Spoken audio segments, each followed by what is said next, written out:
حضرت عثمان غنی رضی اللہ تعالیٰ خلیفہ بن گئے اور آپ نے اپنے عہد خلافت میں جو کارنامے سر انجام دیے ہیں، اب ہم اس پہ تھوڑی سی نظر ڈالتے ہیں، ذرا ان کارناموں کو دیکھیں۔ نمبر 1، حضرت عثمان غنی رضی اللہ تعالیٰ عنہ نے کچھ خطبے ارشاد فرمائے۔ سب سے پہلا خطبہ آپ نے خلیفہ بننے کے بعد جو ارشاد فرمایا، ذرا وہ سنیں۔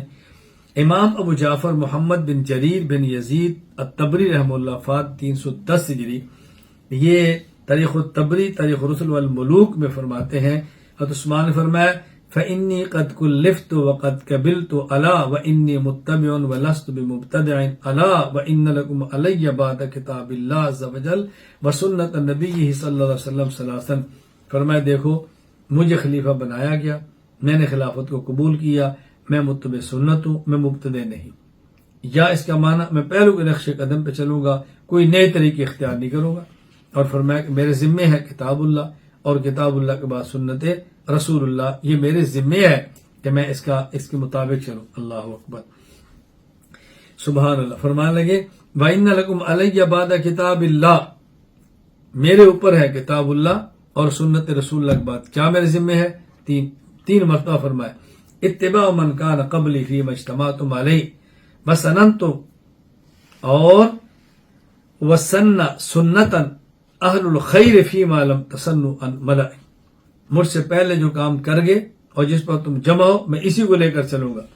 بلکف عنکم الا فیما استجعتم عقوبہ، میرے ذمے ہے میں کسی کو سزا نہ دوں، ہاں اس سزا کا مستحق ہے تو اس کو تو میں دوں گا۔ وَإِنَّ الدُّنْيَا خَضِرَةٌ وَقَدْ شُحِّيَتْ إِلَى النَّاسِ فَمَالَ عَلَيْهَا كَثِيرٌ مِّنْهُمْ فَلَا تَرْكَنُوا إِلَى الدُّنْيَا وَلَا تَثِقُوا بِهَا فَإِنَّهَا لَيْسَتْ بِثِقَةٍ وَاعْلَمُوا أَنَّهَا غَيْرُ تَارِكَةٍ إِلَّا مَنْ تَرَكَهَا۔ فرمایا دیکھو لوگو، دنیا بظاہر بڑی میٹھی ہے، لوگ اس طرح جلدی مائل ہوتے ہیں، میں آپ کو نصیحت کرتا ہوں دنیا کی طرف مائل نہ ہونا، دنیا پر بھروسہ نہ کرنا، یہ بھروسے کی چیز نہیں ہے۔ کوئی شخص ایسا نہیں جو دنیا میں رہے، دنیا چھوڑنے والی ہے، اس کو تم نہیں چھوڑو گے، یہ دنیا تمہیں چھوڑ دے گی، تم نہیں چھوڑو گے یہ تمہیں چھوڑ دے گی۔ پھر عثمان رضی اللہ تعالیٰ عنہ نے والیان حکومت کے نام خط لکھا، جو والی تھے، عہدیدار تھے، گورنر، ان کو خط لکھے۔ چنانچہ امام ابو جعفر محمد بن جریر بن یزید طبری رحمہ اللہ وفات 310 ہجری، تاریخ الطبری تاریخ الرسل والملوک میں نکل کرتے ہیں، آپ نے کان اول کتاب کتب عثمان الی عمالی، پہلا خط فرمایا اما بعد فإن اللہ امر الائمہ ان یکونوا رعاتا ولم یتقدم الیہم الا ان یکونوا جباتا وان صدر هذه الامة خلقوا رعاتا لم يخلقوا جباتا ولا يوشكن ائمتكم ان يسيروا جباتا ولا يكونوا رعاتا اذا عادوا كذلك انقطع الحياء والامانه والوفاء الا وان اعدل السير ان تنظروا في امور المسلمين فيما عليهم فتعطوهم ما لهم وتاخذوهم بما عليهم ثم تصنوا بالذمه فتعطوهم الذي لهم وتاخذوهم بالذي عليهم ثم العدو الذي تنتابون فاستفتحوا عليهم بالوفاء۔ فرمایا دیکھو تم والی ہو، تم نگران ہو، لہذا صرف ٹیکس وصول نہ کرنا، خیال رکھنا جس طرح پہلے کرتے تھے، اور اگر تم ٹیکس وصول کرتے رہے اور ان کا خیال نہ کیا پھر امانت اور وفا کا جنازہ نکل جائے گا۔ اس لیے تم اس کا بہت زیادہ خیال کرو، مسلمانوں کے خلاف کرو، ذمیوں کا خیال کرو، جس کے ذمے حق ہے اس سے لو، اور جو تمہارے ذمہ حق ہے ان حقوق کو ادا کرو۔ نمبر 3، آپ نے خراج وصول کرنے والوں کے نام خط لکھا۔ امام ابو جعفر محمد بن جریر بن یزید الطبری رحمہ اللہ وفات 310 ہجری، تاریخ الطبری تاریخ الرسل والملوک میں خط لکھتے ہیں کان اول کتاب کتب الی عمال الخراج، جو خراج وصول کرتے عثمان کا پہلا خط تھا، کیا اما بعد فإن اللہ خلق الخلق بالحق فلا يقبل الا الحق خذوا الحق وآتوا الحق بی والامانہ الامانہ قوموا علیہا ولا تکونوا اول من یسلبها فتکونوا شرکاء من بعدکم الی ما اکتسبتم والوفاء الوفاء لا تظلموا الیتیم ولا المعاہد فإن اللہ خصم لمن ظلمہ۔ خلاصہ کیا تھا؟ فرمایا دیکھو اللہ نے حق دیا ہے، حق کے مطابق فیصلے کرو، حقدار کو حق دو، امانت اور عہد کا خیال کرو، کسی یتیم کسی مسکین اور کسی ذمہ پر ظلم نہ کرو، اللہ تعالیٰ بدلے لیں گے۔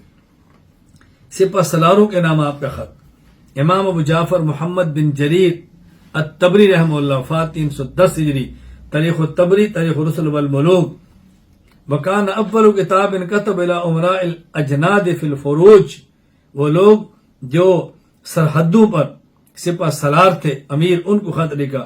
اما بعد فإنکم حماة المسلمین وزادتهم وقد وزع لكم عمر ما لم يغب عنا بل كان عن ملامنا ولا يبلغني نحدكم منكم تغيير ولا تبديل فيغير الله ما بكم ويستبدل بكم غيركم فانظروا كيف تكونون فإني انظر فيما ألزمني الله النظر فيه والقيام عليه۔ فرمایا دیکھو تم لوگ نگہبان ہو، حضرت عمر نے کچھ قوانین مقرر کیے ہیں اور میں ان قوانین سے ناواقف نہیں ہوں، ہم سے مشورہ کر کے مقرر کیے ہیں، ان قوانین کی پابندی کرو، تبدیلیاں مت کرو، اور اگر تم تبدیلیاں کرو گے اللہ بدل دے گا، تمہاری جگہ اور حکمران بنا دے گا، اس لیے تم اچھی طرح چیزوں کا خیال کرو اور اپنے معاملات کی مکمل نگرانی کرو۔ پھر آپ نے عام رعایا کے نام ہدایات جاری فرمائے۔ امام ابو جعفر محمد بن جریر بن یزید الطبری رحمہ اللہ، وفات 310 ہجری، تاریخ الطبری، تاریخ رسل والملوک میں لکھتے ہیں وکان کتابہ الی العامہ، عوام الناس کو خط لکھا، کیا؟ اما بعد فإنکم انما بلغتم ما بلغتم بالاقتداء والاتباع، آج تم جس مقام پر ہو یہ پہلوں کی اقتداء اور اتباع کی بنیاد پر ہے۔ فلا تلفتنکم الدنیا عن امرکم، دنیا تمہیں تمہاری شریعت سے ہٹائے مت۔ فإن امر هذه الامہ سائر الى الابتداء بعد اجتماع ثلاث فیکم، جب اس امت میں 3 چیزیں آتی ہیں تو پھر بدعات شروع ہوتی ہیں، خرافات شروع ہوتی ہیں۔ کون سی؟ تکامل النعم، مالوں کا بڑھ جانا، بلوغ اولادکم من السبایا، لونیوں کے اولاد کا بڑا ہونا، وقراءۃ الاعراب والاعاجم القرآن، اور اجمیوں اللہ اکبر اور دیہاتیوں کا فرمایا قرآن کریم پڑھنا، یعنی یوں پڑھنا جس طرح دیہاتی قرآن پڑھتے ہیں، اور بغیر تم تجوید کے قرآن پڑھو۔ جب یہ 3 چیزیں آتی ہیں تو پھر فساد ہوتا ہے۔ آگے فرماتا ہے فإن رسول اللہ قال الکفر فی العجمہ، اللہ کے نبی فرماتے تھے کفر اجمیوں میں ہے۔ کیا مطلب؟ فإذا استوجب علیہم امر تکلوا وابتدعوا، کہ جب کوئی معاملہ مشکل ہوتا ہے تو بدعت ایجاد کرتے ہیں، سنتوں کو چھوڑ دیتے ہیں۔ تم نے اس کا خیال کرنا ہے۔ فوجیوں کے وظائف میں آپ نے اضافہ کیا۔ امام ابو جعفر محمد بن جریر الطبری رحمہ اللہ، وفات 310 ہجری، تاریخ الطبری، تاریخ رسل والملوک میں کہتے ہیں اول خلیفہ زاد الناس فی اوطیاتہم 100 عثمان فجرت، آپ نے فی فوجی 100 درہم کا تنخواہ میں اضافہ کیا۔ ساحلی علاقوں کو مضبوط کرنے کا حکم دیا۔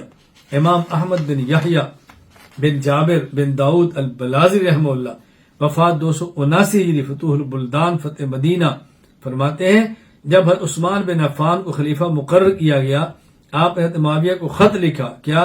یامر بتحسین السواحل وشحنتها واخطاء من ينزله اياها القطاع ففات، فرمایا سرحدات کی حفاظت کرو، وہاں موجود لوگوں کو جگیریں اور وظائف دو۔ نمبر 8، بچوں کے لیے آپ نے وظائف مقرر کیے۔ امام ابو عبداللہ محمد بن سعد بن بنی الحاشمی البغدادی رحمہ اللہ، وفات 230 ہجری، الطبقات الکبریٰ لسعد میں فرماتے ہیں کہ حضرت ابو اسحاق کہتے ہیں قدم جدی الخیار علی عثمان، میرے دادا خیار عثمان کی خدمت میں گئے رضی اللہ عنہ۔ آپ نے پوچھا کام ماں کے من عیالک، آپ کے ساتھ کتنے لوگ ہیں؟ انہوں نے بتایا اتنے ہیں۔ فرمایا اما انت یا شیخ فقد فرضنا لك 15 1500 درہم تمہارا، ولیالک 100,000 اور 100 درہم تمہارے بچوں میں سے، گھر والوں میں سے ہر کسی کا۔ کہتے ہیں ان کے ساتھ 60 لوگ رہتے تھے، گویا کہ 7500 درہم وظیفہ ان کا طے ہو گیا، اس دور کی بات۔ امام حافظ عماد الدین ابو الفدا اسماعیل بن خطیب ابن کثیر دمشقی رحمہ اللہ، وفات 774 ہجری، البدایہ والنہایہ، اندر عجیب بات فرمائی، فرماتے ہیں کہ محمد بن ہلال اپنی دادی کا ذکر کرتے ہیں، کانت تدخل علی عثمان و محصور، حضرت عثمان جب محاصرہ میں تھے ان کی دادی وہاں جایا کرتی۔ اللہ، آپ ذرا دیکھیں مشکل دن، فولدت ہلالا، کہتے ہیں ان کا بیٹا پیدا ہوا محمد بن ہلال کا والد ہلال، تو فقط وہ نہیں آئی. حضرت عثمان نے پوچھا کہ وہ خاتون نہیں آئی؟ انہوں نے کہا جی کا بچہ پیدا ہوا ہے. حضرت عثمان غنی رضی اللہ تعالیٰ عنہ فارسل الی ب50 درہما وشقیقۃ سنبلانیہ، فرمایا 50 درہم بھیجے، سنبلانی کپڑا بھیجا، فرمایا یہ تمہارے بیٹے کا وظیفہ اور یہ کپڑا ہے. فیضا مرت بھی سنا رفانہ الی 100، اور جب یہ 1 سال یعنی 1 سال کی عمر بڑھ جائے گی ہم ان کا وظیفہ 100 درہم کر دیں گے. حضرت عثمان غنی رضی اللہ تعالیٰ عنہ کے دور میں بہت فتوحات ہوئی. آپ کے فتوحات 2 قسم کی تھی. نمبر 1، بعض ممالک جو عمر رضی اللہ تعالیٰ عنہ کے دور میں فتح ہوئے لیکن وہاں کے لوگوں نے بغاوت کی، حضرت عثمان غنی رضی اللہ تعالیٰ عنہ دوبارہ ان کو فتح کیا، جیسے آذربائیجان، آرمینیا، رے، سکندریہ. تاریخ تبری اور البدایہ والنہایہ میں ان علاقوں کا تفصیلاً ذکر موجود ہے. نمبر 2، وہ علاقے جو پہلے فتح نہیں تھے عثمان غنی کے دور میں فتح ہوئے. اللہ اکبر، وہ تو اتنے زیادہ ممالک ہیں کہ انسان گنتی کرے تعجب کرتا ہے. بلاد روم اور روم کے قلعے، بلاد مغرب، طرابلس، انطاکیہ، طرطوس، شمشاد، ملتیہ، افریقہ، سوڈان، ماوراء النہر، ایشیا کوچک، ایران، ترکستان، اندلس، استخر، قنسرین، قبرص، فارس، سجستان، خراسان، مکران، طبرستان، قاہستان، ابرا شہر، توس، بیور، حمران، سرخس، بحق، تالقان، اندازہ فرمائے، فاریاب، تخارستان، جوزجان، بلخ، ہرات، بازی غیث، مروین. کس قدر علاقے حضرت عثمان غنی رضی اللہ تعالیٰ عنہ کے دور میں فتح ہوئے. حضرت عثمان غنی رضی اللہ تعالیٰ عنہ کے دور میں بہت ساری فتوحات ہوئی ہیں. اللہ اکبر، اللہ ان کو اپنی شان کے مطابق اجر عطا فرمائے. حضرت عثمان غنی رضی اللہ تعالیٰ عنہ، اللہ تعالیٰ ہم سب کو صحابہ کرام رضی اللہ عنہ مجمعین کے ساتھ محبت عقیدت کی توفیق عطا فرمائے، اور اللہ تعالیٰ ہمیں ان کے نقش قدم پر چلنے کی توفیق عطا فرمائے. السلام علیکم ورحمۃ اللہ وبرکاتہ.